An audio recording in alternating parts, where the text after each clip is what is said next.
Ontem vi o filme Conclave. O Papa eleito é uma hermafrodita. Ele se descobriu hermafrodita quando já era cardeal. Na real, pode isso? Ela perguntou pra você porque ela tá com vergonha de perguntar pro padre François. Ok. Rúbia, essa é uma pergunta extremamente complicada. Por quê? Porque essa pergunta, ela trata de um conceito que é do direito canônico.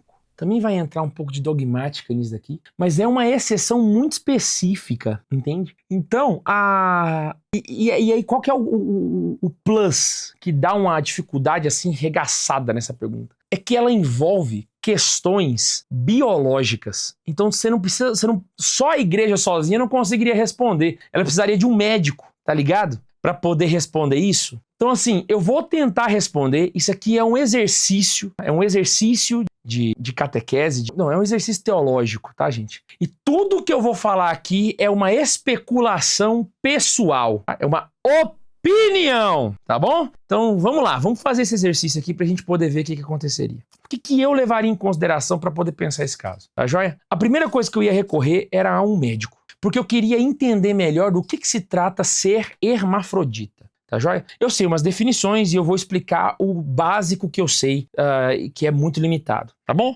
Então, o hermafrodita, ele é uma pessoa que desenvolve elementos fenotípicos, ou seja, você pode identificar isso no corpo, sem um exame de sangue, né? Elementos dos dois sexos. Então, seria uma pessoa que ela possui ali o órgão genital, tanto masculino quanto feminino, ok? Então, e por que isso acontece? Tá? Lembrando que eu não sou médico, tá, gente? Se alguém souber, manda nos comentários uma correção. Estou completamente aberto porque eu tô falando aqui da minha cabeça, tá bom? Tanto os homens quanto as mulheres possuem elementos muito parecidos. O que diferencia o homem da mulher, fenotipicamente, né, olhando ali para sua sexualidade, seria algumas diferenciações do DNA, sacou? Então, basicamente, você vai ter o hormônio feminino no homem. O homem tem progesterona também. E a mulher tem testosterona também. Só que ela exerce funções diferentes, dependendo de quem ela tá. Então, a função da testosterona para a mulher é diferente da testosterona para o homem. Da mesma forma, a progesterona. Então, de certa forma, o homem e a mulher, eles estão muito parecidos. Eles estão muito próximos. E, vale lembrar, é necessário que seja assim, porque isso faz parte da própria natureza humana. Vale lembrar, agora eu vou fazer uma conexão com Gênesis, tá? O que Adão fala quando vê a mulher? Vou chamá-la de varoa, porque veio do varão.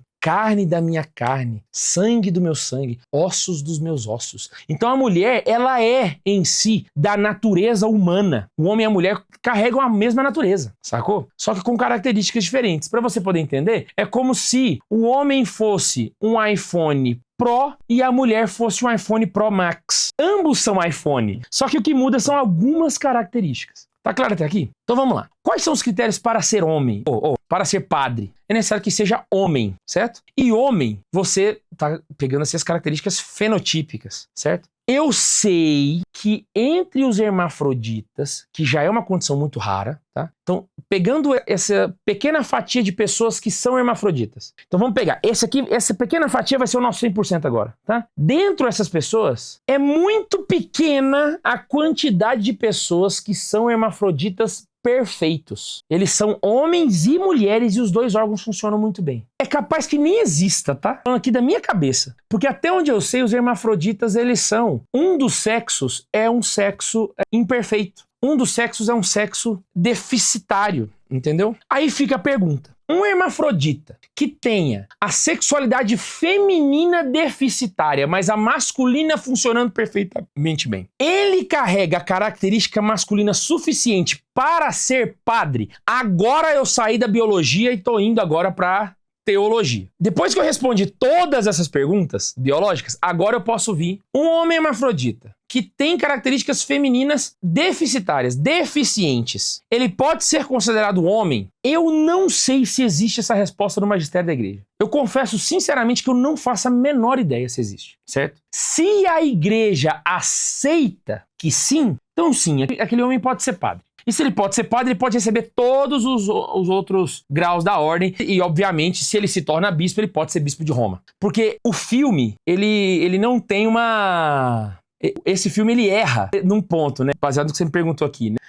Ele descobriu que era hermafrodita já como cardeal. Não faz a menor diferença. Porque teologicamente, não existe muita diferença de um cardeal para um papa, porque ambos são bispos. O que faz o papa poder ser papa não é ele ser cardeal, é o fato dele ser bispo. Entendeu? Aqui o ponto da coisa. Ele é o bispo de Roma, certo? A regra do cardeal é uma regra jurídica. Não é uma regra espiritual, teológica. É uma regra jurídica. É uma canetada que faz com que os cardeais sejam também eleitos para papa, tá? Mas o que faz o cara ser papa é ser bispo. Então, se ele pode ser aceito na ordem, ele pode ser diácono, ele pode ser padre, ele pode ser bispo. Se ele pode ser bispo, ele pode ser papa. Ponto. Naturalmente. Então, se ele é aceito na ordem, ele pode receber todos os sacramentos. Se ele não pode, ele não poderá. Agora vamos pro caso aqui, né? Agora vamos jogar aqui no filme. Ele descobriu que ele era hermafrodita quando ele já era cardeal. Se a igreja aceita que sim, tudo bem, pau na máquina, vai ser papa, a vida que segue. Se a igreja não aceita, significa que este cardeal nunca foi cardeal, nunca foi bispo, nunca foi padre, nunca foi diácono. Todos os sacramentos que este homem celebrou na vida são inválidos. Todas as pessoas que foram batizadas por ele precisam ser batizadas de novo. Seria um caso gravíssimo na história da igreja. Seria assim de uma...